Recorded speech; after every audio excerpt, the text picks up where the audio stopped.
Assalamualaikum warahmatullahi wabarakatuh. Assalamualaikum warahmatullahi wabarakatuh. Teman-teman, sahabat sekalian, jumpa lagi di program Inilah Faktanya, Bukan Katanya. Masih dengan suhu kita, Suhu. Pak Bambang Suheng. Ya, Pak Bambang Wijoyanto yang tampaknya masih terus bergulat dengan data, dengan fakta yang ada di lapangan. Sehat-sehat Pak Bambang? Sehat dan waras. Sehat dan Alhamdulillah.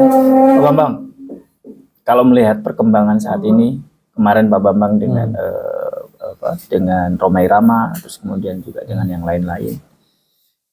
Apa perkembangan terkini terkait kondisi sebenarnya dalam di Amin dan di situasi nasional itu, Pak?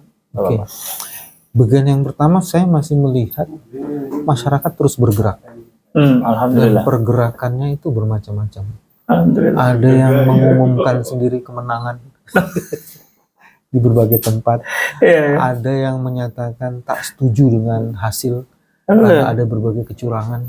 Nah, ada yang turut terlibat dalam proses-proses penghitungan di Sirekap itu. Terus ada juga kelompok ahli yang terus-menerus mempersoalkan secara saintifik soal kecurangan-kecurangan yang menggunakan Sirekap. Jadi rakyat bergerak. Menurut saya sih, seseorang atau kelompok masyarakat yang bergerak itu adalah esensi kehidupan. Karena tidak ada kehidupan yang tanpa gerakan. Betul. Nah, jadi itu yang bagian pertama yang menarik itu. Terus bagian yang kedua, hari ini optimisme itu tetap dijaga dengan tiga apa saja proses. Yang pertama, penghitungan rekapitulasi itu sudah mulai terjadi di tingkat kecamatan. Nah, ya. Kemarin katanya dihentikan ya? Iya, kemarin dihentikan sementara. Setelah itu dimulai di Jawa Timur, kayak misalnya sudah sehingga kemudian masyarakat juga terlibat, dan kita juga mendorong melalui forum ini untuk keterlibatan mereka, tapi keterlibatan yang kualitatif ya. Artinya bukan hanya sekedar melihat, tapi juga membackup saksi-saksi yang ada di sana. Penting. Dan juga mempersoalkan setiap kecurangan, karena setiap kecurangan itu bisa dibuatkan berita acara kalau ada hal-hal khusus yang bersifat khusus. Jadi keterlibatan kualitatif harus dilakukan. Terus yang kedua, mereka harus juga bukan hanya terlibat kualitatif dalam proses, tapi melaporkan kepada publik yang lain melalui media sosial.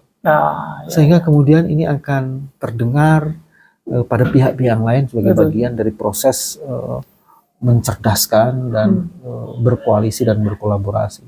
Itu juga yang penting dilakukan. Nah, yang ketiga yang sekarang juga sedang dilakukan, film Dirty Vote yang menggegerkan itu sekarang terus-menerus dipercakapkan, didiskusikan dan nonton bareng-bareng. Karena dalam kasus itu bisa dijelaskan kenapa angka begitu naik. Karena ada proses. Nah, proses yang curang menghasilkan kecurangan dan ada pemimpin curang. Bahkan kemudian di situ muncul bahwa kita sedang membangun standar kualitas yang baru. Kalau mau jadi pemilu, mau melakukan pemilu harus seperti ini. Kalau mau jadi calon presiden sebaiknya kayak gini. Jadi proses-proses itu yang sekarang sedang berjalan. Dan yang paling terakhir ya itu sih, orang pasti sekarang bicara angkanya udah berapa. Gitu. Nah, betul. Nah, menurut Pak Bambang nih, kalau kita lihat kejanggalan soal penghentian sementara yang ada di kecamatan, ini bagian dari sistemik problemnya atau apa menurut Pak Bambang? Kalau saya tambahin lagi, itu ini well prepared. Yang well prepared dan well planned. Artinya gini, ini perencanaannya bukan sebulan 2 bulan yang lalu, bukan setahun yang lalu, ini 2-3 tahun yang lalu. Jadi ini prosesnya panjang. Dari sisi kebijakan, penempatan pejabat-pejabat publik di 271 itu tidak mungkin didesain buru-buru. Dan prosesnya yang dimana harusnya ada proses rekrutmennya itu yang transparan, itu kan dibikin tidak transparan. Dan di situ kemudian dibangun monoloyalitas. Siapa yang tidak ini ganti segera, kayak gitu. Terus misalnya juga kebijakan yang berkaitan dengan bansos itu kan bukan sekedar jumlahnya mengalami peningkatan saja, tapi kemudian proses penyerbuannya dan struktur untuk membagikan itu juga terjadi dengan luar biasa. Itu nggak mungkin sampai di pemilih kalau tidak dilakukan dengan bantuan aparat dan ANS itu di ASN. Jadi diduga seperti itu. Ini sangat sistematik banget. Dan yang paling mencolok itu kan pembagiannya bukan berdasarkan data yang ada, tetapi ya mana suka. Dalam artian tertentu itu banyak juga misalnya orang yang tidak layak dapat gitu ya. Artinya dari sisi kelas ekonomi yang kelas menengah dan sebagainya. Terus itu pertama. Yang kedua, belakangan juga ada, kalau kita lihat Pak Jokowi bilang bahwa bantuan soal beras ini belum tentu ada. Kan direncanakan sampai bulan Juni. Belum tentu ada. Kalau APBN-nya cukup, kita akan teruskan. Nah, di sisi lain kan ini menunjukkan bahwa bantuan-bantuan sosial itu datang bukan dalam ruang hampa. Gitu. Makanya kan yang sekarang terjadi, proses memilih itu tidak jujur dilakukan atau tidak secara secara normal dilakukan karena ada imbalan dan tekanan yang menjadi instrumen yang membuat orang memilih tidak berdasarkan pada pilihan. Itu yang menjadi persoalan besar. Dan itu mengakibatkan sebenarnya hasil ini pun harusnya dipertanyakan. Karena pilihan itu tidak berdasarkan kejujuran, tapi didasarkan pada ancaman, tekanan, dan imbalan. Kalau nggak mau disebut sogokan. Siap. Nah, itu yang jadi problem kita juga. Nah, menghadapi situasi saat ini yang dalam kondisi yang serba tidak menentu ini, untuk sampai pada level menunggu 20 Maret itu, kira-kira apa yang bisa kita lakukan sebagai warga negara untuk tetap menjaga kualitas demokrasi ke depan itu makin berkualitas? Pertama, kalau kita punya kemampuan menyatakan curang, nyatakan itu curang. Kalau kita punya kemampuan hari ini menyetop kecurangan, ikut berpartisipasi menyetop kecurangan, supaya kemudian kita bisa mengontrol kecurangan itu. Satu itu. Terus yang kedua, kita juga harus menolong saudara-saudara kita yang hari ini mendapatkan tekanan, hari ini terpaksa harus menerima imbalan. Nah, kalau kita tidak menjadi bagian dari proses secara bersama-sama membuat barisan untuk melawan itu, kita akan susah. Dan yang lebih penting lagi adalah karena ini semua dilakukan secara sistematis, maka tindakan-tindakan seperti itu modus operandinya harus di-capture, laporkan kepada publik, sehingga kemudian kita punya sensitivitas. Oh, ini kecurangannya modusnya kayak gini. Oh, ini kayak gitu. Itu yang harus dilakukan. Dan biasanya kalau moment of the truth itu terjadi, ini proses ekonomi yang sekarang kita sedang bermasalah terus dipakai kecurangan-kecurangan itu bisa menimbulkan dampak buruk pada ekonomi. Betul. Nah, ketika keburukan ekonomi atau ekonomi itu menjadi bermasalah, ketemu dengan proses politik yang jadi problem, itu akan menimbulkan masalah baru tuh. Betul. Karena dia akan berfusi dan menciptakan kuantum tuh. Kayak sekarang itu kan harga beras yang tadinya 12.000, 20.000. Betul. Dan di beberapa lokasi itu orang sampai antri panjang banget itu. Panjang banget. Nah, artinya kan sebenarnya yang tadi Pak Bambang bilang, ini tinggal tunggu momentum. Kalau kemudian para pemimpin bangsa ini tidak wise untuk mengelola negara ini dengan baik, itu bahaya sekali dalam konteks demokrasi dan konteks warga negara juga. Karena saya sih membayangkan gini deh, proses yang curang menghasilkan kecurangan dan pemimpin curang yang akan dihasilkan, pasti dalam penyusunan kabinetnya akan tricky karena ada transaksi di situ. Betul. Nah, kalau itu sudah terjadi, jangan berharap lagi leadership itu akan menjadi bagian penting dan integritas menjadi fondasi dasar. Kalau itu tidak terjadi, kita sebenarnya sedang menunggu kehancuran. Nah, itu yang akan terjadi. Nah, sebaik-baiknya kita adalah menyiapkan diri untuk memantaskan diri kita sehingga ketika terjadi sesuatu kita bisa mengambil peran-peran strategis yang bisa menimbulkan kemaslahatan. Ya, ya.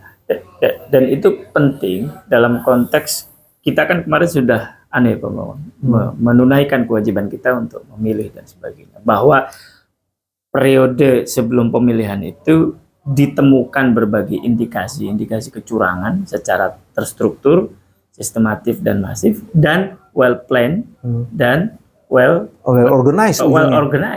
Dan ini kan artinya 5 hal ini, kalau tentu saja Dirty Vote sudah menggambarkan secara gamblang itu. Nah, sekarang kalau boleh saran dari Pak Bambang, bagaimana kita bisa melihat atau bagaimana cara kita untuk melihat demokrasi ke depan dan bangsa ini supaya keluar dari kemelut ini? Ada yang menarik dalam proses ini.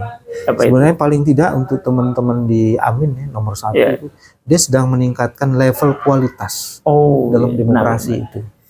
Artinya yang dijual adalah gagasan, yang dijual adalah rekam jejak, yang dijual adalah kemampuan memberi opsi dan solusi atas problem yang dipetakan secara lebih teliti lagi.